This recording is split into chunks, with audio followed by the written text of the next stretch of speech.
Rajdeep, in a particular area and in the context of a particular tribe, where the poverty levels and where the infant mortality and child mortality levels are very high, if the Prime Minister says, look, here the communists have been ruling this, they've been winning, and look at the state of affairs, and then he compares it to a failed state. What is Somalia?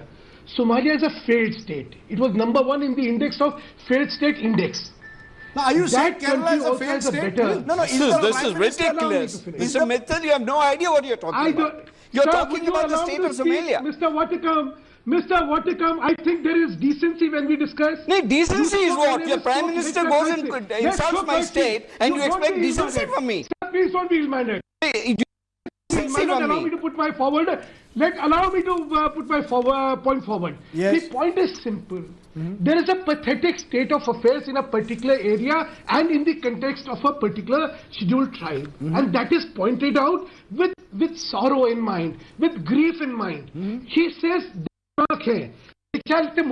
वटकम साहब को आती है नहीं बहुत अच्छे तरीके से let's not make this अच्छा मैं बोलने दीजिए आपको मलयालम आता है थोड़ी तहजीब रखिए आपको मलयालम आता है मैं हिंदी जानता हूँ आपसे अगर हिंदी जानते हैं तो दर्दनाक का मतलब क्या होता है अगर मिनिस्टर सेज दर्दनाक है दर्दनाक का मतलब क्या होता है इंसल्टिंग होता है आप Your Hindi is pathetic. I'm sorry. You go into the state of Kerala and you talk about this. The social media on fire. You will lose that one seat you expected. You will be wiped out from the state of Kerala. You have insulted the BJP worker in Kerala.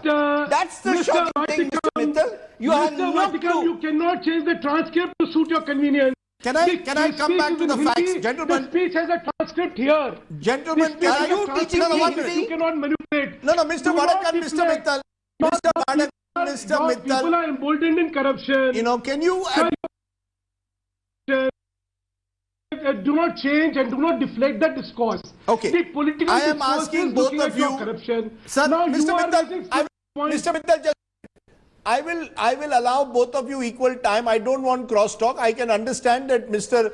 Vadakan has got emotional about the issue. We can even say this is manufactured outrage is what some people are saying, the way it's playing out on social media. But I just want to understand something. Mr. Vadakan, the Prime Minister said the unemployment rate in Kerala is at least 3 times higher than the national figure. Is he not entitled to say that? Is he not entitled when he goes to Kerala to show the darker side? You may not like the darker side, but you cannot only look at the bright side of Kerala. The Prime Minister is not going there for a propaganda speech. He is going there for an election battle. Rajdeep, I accept the fact that there is a huge unemployment factor.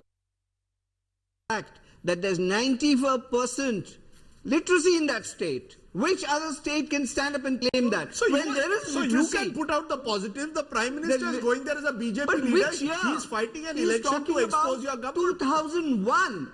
Please update him on the statistics. He is giving a figure of 2001 and he is speaking to Kerala today, which is 15 years back. He is talking about unemployment problem still remains even unemployment problem is there because the high rate of literacy. So is the Prime Minister not entitled to come to Kerala during an election speech? And he is allowed to come to any part of this country, but he can't call Kerala Somalia. I'm sorry. It's the analogy to Somalia that has got you angry. Naturally. You know, that is, Sudhanshu Mittal, let me ask you this in conclusion. The analogy to Somalia. When you use the word failed state and then made the analogy to Somalia, was that an analogy that could have been avoidable? Could the Prime Minister have chosen his words better? In Bihar, he spoke of the DNA of Bihar. Now he speaks of Somalia. Could these words be better chosen? Rajdeep, when Mrs. Sonia Gandhi or when Rahul Gandhi goes in campaigns in Maharashtra, Madhya Pradesh, in Gujarat, in Maharashtra, in Chhattisgarh, he goes and eulogizes the governments there. Or he points out the government there or the state there. I mean, it is perverse. I am amazed. The juvenile behavior of the Congress to try and deflect the main issue of corruption by raising such frivolous issues. What corruption are you talking about? Your state of Madhya Pradesh has the highest rate of mortality in the country. I am leaving it there. I don't know what corruption are you talking about. Your Madhya Pradesh, your Chhattisgarh is really... It's going to become a once again. Over. Time out, guys. Time out. Thanks very much. Both of you have raised your points. That's it. Let me tell you where I stand. Prime Minister Narendra Modi finds himself in the midst of an unfortunate controversy over his remarks likening the condition of Kerala's scheduled tribes to Somalia. No state likes to be shown its darker side, and maybe Kerala too needs to look beyond its pride at being India's first fully literate state. The Prime Minister too needs to weigh his words more carefully. In Bihar, he questioned the state's DNA. Here he appears dismissive of Kerala's social development claims. All is fair at election time. It's just that the Prime Minister needs to realize that he's not just a BJP leader, but he's also India's Neta number one.